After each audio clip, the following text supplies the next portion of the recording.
This week represents a rare victory for Australian sovereignty. A victory for common sense, decency and humanity. And a victory against the sprawling monster of unelected, unaccountable foreign bureaucrats at the United Nations World Health Organization. You'll recall the World Health Organization proposed to change their health regulations that guide member states in the event of a disease outbreak like COVID. From guiding member states to being mandatory on member states, including Australia. This would have represented a complete destruction of Australian sovereignty and a fundamental reimagining of the powers of the World Health Organization. Last December, the Liberal National Morrison-Joyce government voted in favour of these changes, yet many sensible countries voted against, and the proposal was lost. Undaunted, the United Nations World Health Organization tried again this year. After months of heavy criticism, one nation and those opposing these measures have had a huge win. The final report from the International Health Regulations Review Committee, released this week, has dropped the proposed changes. The United Nations World Health Organization will remain an advisory body. Dystopian demands such as allowing the World Health Organization to make binding health orders overriding state and federal control have been tossed out. This includes the proposed powers that would have allowed the World Health Organization to control systems for proof of vaccination or vaccination status, quarantine procedures, citizen travel and mobility, forced vaccination, lockouts, lockdowns, mandatory detention, and other completely unacceptable infringements on people. Gone is the universal health passport or vaccine passport that was going to control the ability of citizens to travel between countries in a permanent capacity. It was decided that this would raise ethical and discriminatory concerns. A global digital vaccine passport will no longer be developed under the committee's powers, for now. The committee will remain confined to actual public health emergencies, rather than potential health risks undefined.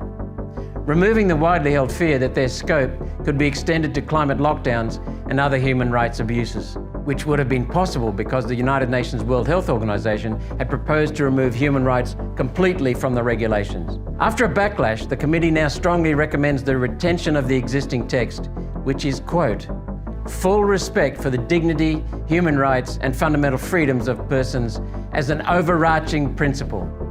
This is a critical backdown. The World Health Organization committee working on these changes has just recommitted to its fundamental human rights pledge in defiance of the proposed amendments. The findings of the committee agreed with the concerns that One Nation raised regarding threats to sovereignty. In their final report, the committee said it was, quote, concerned that the proposals may unduly impinge on the sovereignty of state parties and make recommendations binding instead of voluntary. In the end, the committee validated the fears raised on the international stage and within what's left of the free press. Fears I raised and for which I was called a conspiracy theorist. I was correct.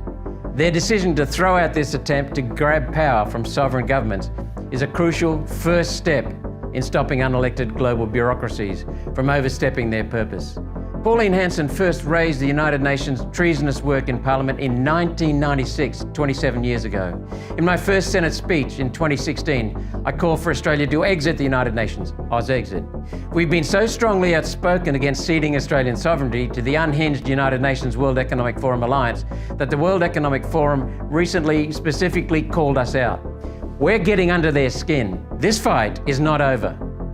All of the terrifying proposed powers that have been summarily rejected this week are duplicated in the proposed United Nations World Health Organization Pandemic Treaty.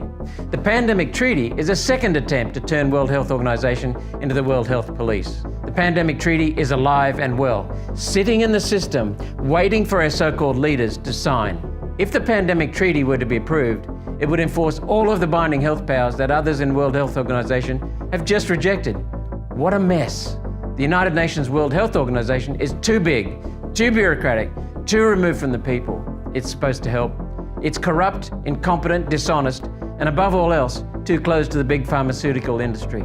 The next step to protect Australia's health sovereignty is to make sure that the Pandemic Treaty is completely rejected and that the Prime Minister does not sign it. For concerned Australians who have written to their members of Parliament and who received a stock reply saying the treaty has to go through Parliament first, that's actually not true. The World Health Organization Pandemic Treaty includes a provision that it becomes binding on Australia the moment our World Health Organization representative signs it. No parliamentary oversight required. Well, screw that. One Nation's work continues. Authorised Malcolm Roberts, Brisbane.